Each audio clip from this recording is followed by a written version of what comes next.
Hi everyone. If you want to learn how to deploy an NSX management cluster, stick around. That's what we're going to cover. See you soon.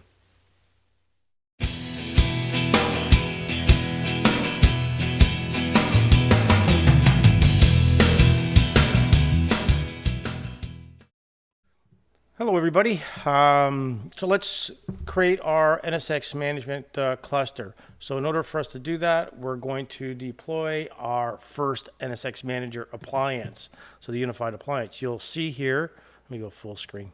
You'll actually see here, I've got my vCenter server, I've got my Site A data center, I've got a Site A cluster 1 with 3 hosts in it. I'm going to right click on the cluster, I'm going to say deploy from OVF template. From here, I'm going to say it's my local file, upload file. I'll pick my appliance, say open, and then I'll click on next. And then what name do I want? Again, right up here at the top is where I specify the name of the VM, right? So I'm going to call this Site A-NSX-MGR-01. This is just a display name of the VM. This is something you don't want to have to change later on, to be honest with you, right? But anyways, so that's good enough. That's the name of the VM. The data center here, it's my first data center. That's great. Again, I'm going to put it in my cluster. This cluster looks good, right? Again, your environment is going to be a bit different. It's just kind of spinning things up right now.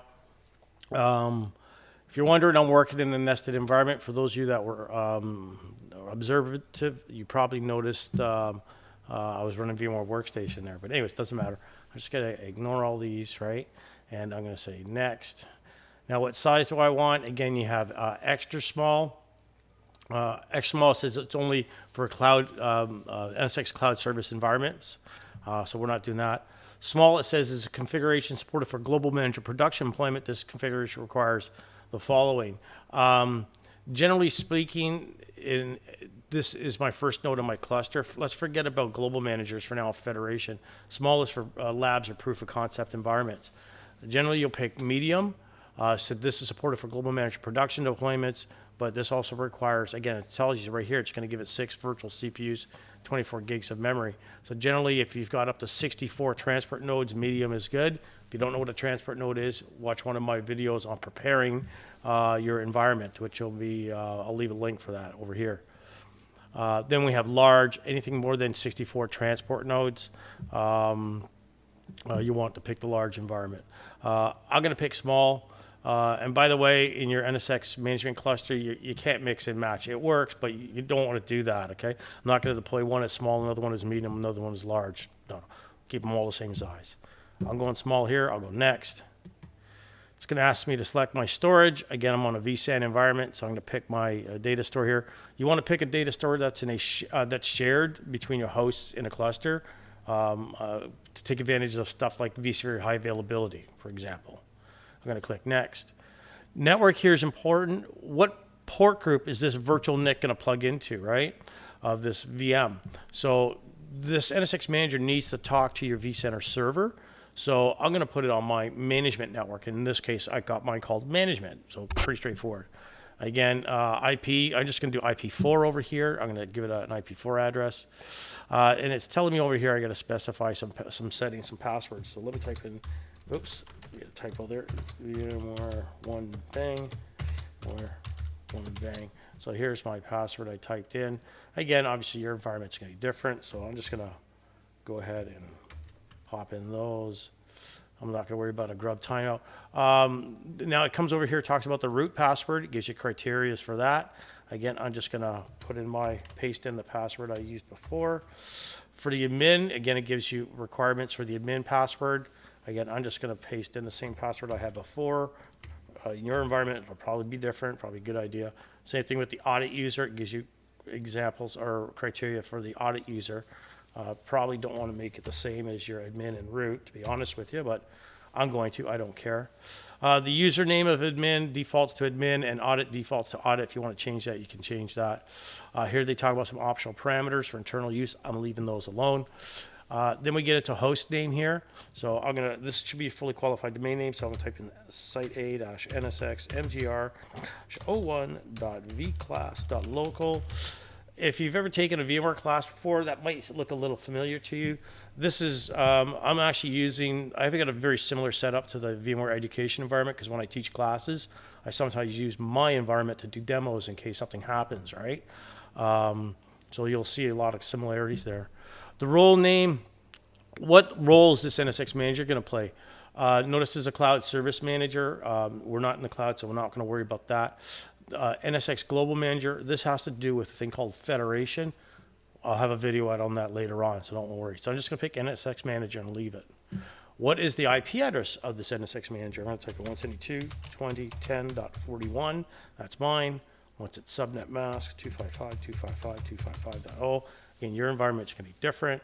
The default gateway, mine is 172.20.10.10. I'm not going to be using IP6 in my environment.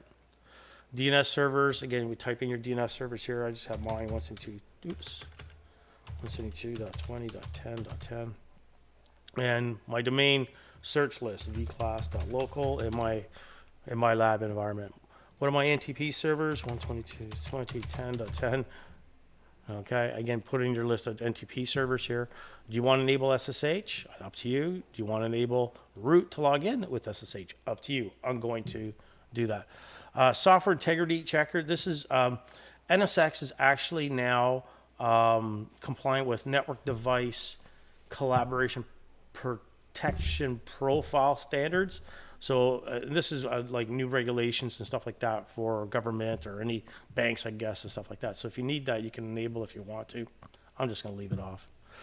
Then down here, the internal properties, it doesn't really matter. It says don't touch these, so I'm not going to touch them. Pretty straightforward. I'm going to hit next. Gives me a summary. I'm going to click finished. And then I'm going to go down here to reset and task. Let's open that up. And you see it's actually going to go and deploy it now. So we'll wait and then we'll let it come back. So this is going to take a little while. I'll speed it up so you don't have to sit there and watch it.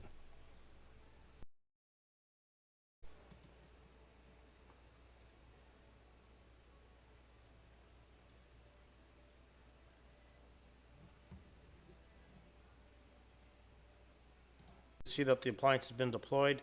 Normally that takes about 7-8 minutes. In my lab environment, it took a lot longer than that. I'm going to power this on. And we'll wait for that to come up. Now, generally when you start up your NSX Manager, again, anybody playing with vSphere, you're familiar with vCenter Server, generally it's not available right away. You have to let it start up. It's got a Corfu database. It takes a bit of time to start up. I always start it up, come back in about 10 minutes, and usually that's good. So really it's going to depend on your environment. I'd say anywhere between 7 and 10 minutes, you're pretty much safe. So I'll speed this up and we'll come back when it's powered on.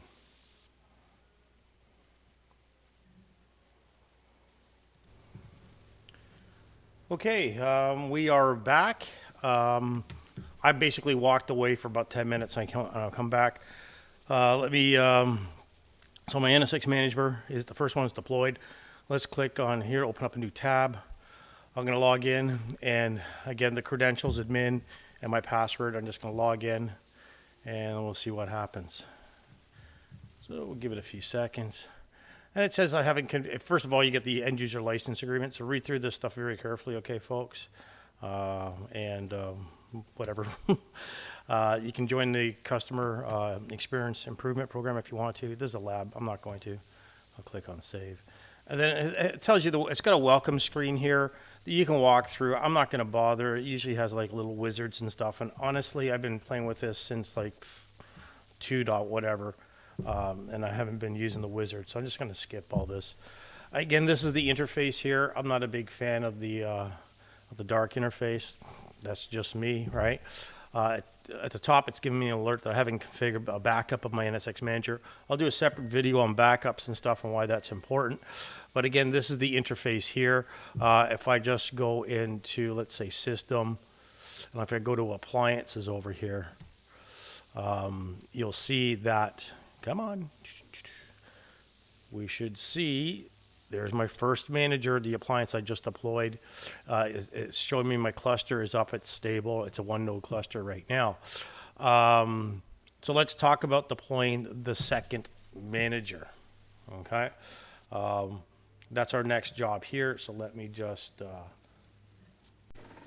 Okay, so We've deployed our first manager, as we can see. I want to deploy a second one. Notice over here, it's not letting me add an appliance, right? It's got the red thing on there. It says up at the top, a compute manager is required to deploy any of the appliances below. To add a compute manager, go to the compute manager page. I can click on this link and it'll bring me right there. I know where it is. It's under Fabric, Compute Managers. And what a compute manager really is, it's a vCenter server, okay? And what it does, it allows vCenter Server to do some things behind the scenes for NSX Manager. One of them is when I deploy a second manager, it'll go behind the scenes and create the cluster and have that second manager join the cluster automatically for me. I don't have to do any of that stuff. Now, if I want to, I could actually go in and deploy a second manager and a third manager right now. It's exactly the same way as I just demoed doing the first one. Then I manually go into each one in the command line and I create the cluster and join each one. I could do that. But why do all that extra work? This is simpler. So you're generally going to want to have a compute manager, right? So I'm going to click Add Compute Manager. The name of this is site A-vCenter server appliance-01.vclass.local. That's the name of my vCenter server. You can give it a description. Is it a multi-NSX environment? When I click on this here, come on, no, I just highlight it. It says enable multi-NSX if you want multiple instances to use this compute manager. Multi does not support a vCenter cluster that it's enabled for workload, control plane, or lifecycle manager. So no, this is not going to have multiple separate NSX environments using this. I'm just going to leave this at no. What is the fully qualified domain name of this vCenter server?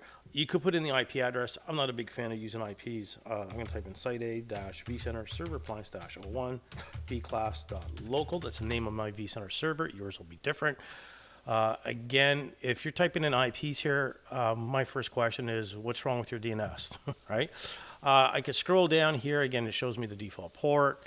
What username and password am I going to use for vCenter? So am I just going to use the administrator account, vSphere.local, and the password, come on, and the password, VMware one bang.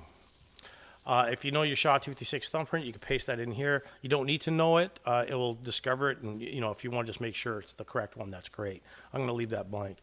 Down over here, you can create a service account. I kind of equate a service account is an account that NSX would actually use, or sorry, vCenter that can use.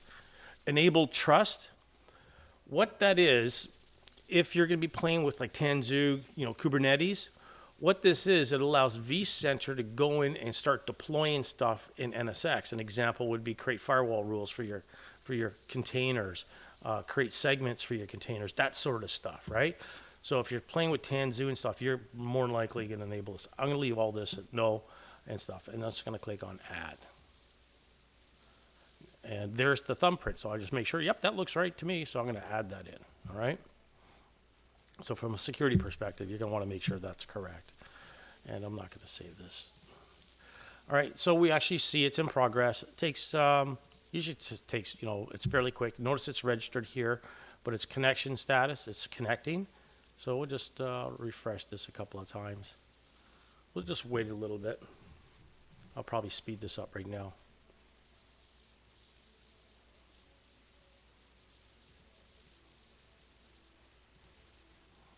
There we go. I don't know if you noticed it was down and then it was up. I was just hitting the refresh button there. Again, the page doesn't dynamically refresh, so I just hit the refresh button a couple times. Everything looks good. Great. Let me go into System here at the top. Let's go into Appliances. Let's go and add our second appliance. Now, by the way, while we're waiting for this, if you're stuck around so long here, if you've stuck around up to this point, I appreciate that. Why don't you hit that subscribe button if this is something that you're interested in. Again, that helps the channel out quite a bit. So I'm going to click on Add NSX Appliance. And then I'm going to give it a name. What's the, enter the host name for this appliance. I'm going to call the site A-NSX, NSX manager-02.vclass.local. It's going to be IP4. What's its IP address? It's 172.20.10.42/24-bit. The gateway is 172.20.10.10.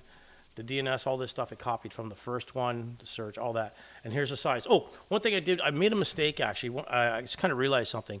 So again, small is for proof of concept environments, medium is for production, and same thing with large. I said medium is up for 64 transport nodes or hypervisors. It's actually 128 now. I'm not sure what version they changed that number, but if you do know that, hey, leave a comment down below. I would appreciate that. So again, small is proof of concept. Production, you use medium or large. Medium being up to 128 hypervisors. Anything more than that, you want to go large. And I'm just going to leave mine at small. I'm going to go next. Now, what compute manager am I using? It's going to default to this one. If you had multiple compute managers, you could pick that. What cluster am I going to deploy it to? Again, from the drop down, you pick your clusters. I only got one, so again, you can specify a resource pool and a host. Now, I know my NSX appliance, actually, if I click over here, my manager's running on the first, my first ESXi server right here. So it's on ESXi 01. These things are pretty resource intensive. I'm going to manually just say run on host 2, just so I'm okay with that, right? So it doesn't accidentally pick host 1 and I don't have enough resources. Again, I'm in a lab environment. But generally speaking, a lot of times you can just leave that blank and it will just pick one and run it on. Again, this format is defined by vSAN, so I don't have to worry about that. But again, you can pick thick or thin depending on your environment. And the network, again, this is an important one, right? If you pick the wrong network here, as it's deploying, it will fail because it needs to reach out to the NSX manager, right? The first one to form the cluster, it will fail and it doesn't really tell you that much. So you want to make sure you put it on the proper network, and mine is on my management network. I'm going to say okay. So that's good. That's looking good. I'm going to go next. Always check these things. Do I want to enable SSH? Do I want root access to SSH? Totally up to you. Here's the password for the root that I'm putting in. Yours is going to be different. The admin and audit. Again, I'm just leaving it the same. Again, probably in a production environment, not a good idea to do that, right? I'm just going to hit install appliance. And we just wait. So you actually see it's going to say it's installing the appliance. There we go. So it's installing. If I go back over to my vSphere environment, you'll see it's deploying an OVF. Okay. So again, this could take about 7-8 minutes depending on your environment. Mine's going to take substantially longer. So I'm going to basically, at this point, just let it run through. Let's go over to this screen here so you can see it. Just going to let it run through. And actually, no, we'll go back to this screen here. And while we're waiting, if you haven't hit that subscribe button, hey, you may want to do it now.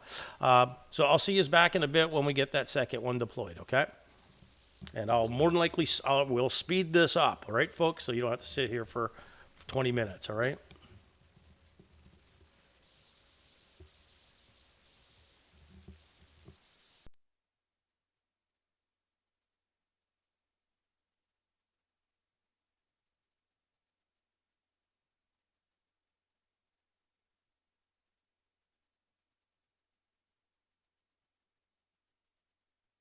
So you can see it finished deploying. And so I just kind of let it run. You'll see here we got our 2 nodes. They're both up and running. Our cluster is stable. We're going to repeat the process again to add the 3rd node now. Okay. So I'll click over here, let's cancel that. Add NSX appliance. And I'll repeat the whole same process. I'm just going to speed this up right to the end, and then we'll take it from there, okay?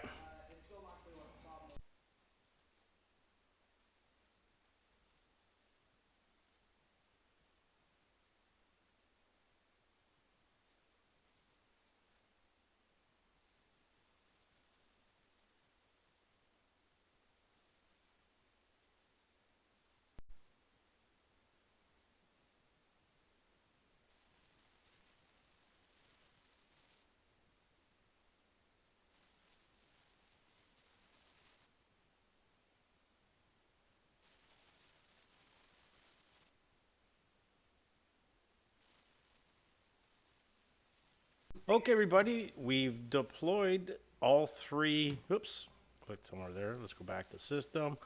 Let's go back to appliances.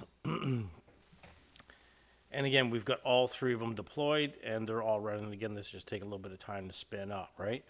I can set a virtual IP if I want to. Now, I talked about this in my first video there, what's NSX and the architecture. But the virtual IP here, right now I can access any one of these managers. I can type in this address, 172.20.10.41, and I can access. That's the one I'm on right now. That's manager 01. I could connect to manager 02 and manage. I can connect to either one of these three and manage my environment. That's no problems. But if I just want to set a virtual IP, which kind of clusters them together, I can actually just connect to that virtual IP instead. So if I actually go in here, I don't know if I've got one set up, but anyways, we'll just say 172.20.10.44. I'll save that. Now, these nodes are all on the same subnet. That's why this works. If these nodes are on different subnets, you can't do it. You got to get a load balancer if you want to do something like that, right? So this is kind of the built-in solution. It doesn't load balance or anything like that, okay? Basically, it's going to pick one of the managers as the active, and that's it, okay? If that manager fails, it'll randomly pick one of the survivors and then go over to there, right? Whereas a load balancer actually load balances. So this virtual IP, setting this virtual IP needs to, they need to be on the same subnet, okay? And you see it's taking a little while for it to load up, right? Come on. During the install, and I actually stopped at certain sections there to point out, during the install of the node, you probably noticed like one of the other nodes went offline or it wasn't stable or it was giving you alerts. And this is one of those things sometimes people get themselves into trouble. They'll say, oh, what's going on here? Then they start troubleshooting. They start doing this and it just gets out of control and they make things worse. A lot of times you're better off just going to take a coffee break and come back in 15, 20 minutes, to be honest with you, okay? And don't look at the screen because you'll be tempted to start clicking and doing stuff. What's happening, remember, when you create the first node, it makes a cluster of one. Then you're going to add the second node. The second node needs to join that cluster, so the cluster and some of the services will go down. So that's why sometimes you'll see that node go down. And then when as the third one, the same kind of thing, it will bring down the other nodes as well. So sometimes you may see some stuff going up and down, and looks like let's go back into here. Okay, let's connect to that cluster IP that I set. Oh shoot, sorry, don't want to do that. Let's go to 172.20.10.44. That's the right IP.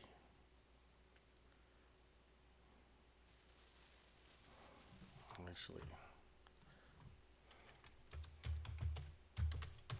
HTTPS. Okay. I previously accepted the certificate. Here again, I'm just going to skip the welcome screen here. I'm going to go to System here, and come on. I'm going to go to Appliances. Here we go. Let it load up, and you can see I actually have my three managers here, right? And the cluster is stable. The virtual IP for the cluster is 10.44. Notice it's assigned to 20.10.41. So it's the first manager here. So it's going to that one. So again, the virtual IP doesn't do load balancing or anything like that. It just goes straight to one, okay? Again, if that one fails, it'll go over to another one. Again, but watch that in another video. Thanks, folks. Again, like and subscribe. Bye-bye.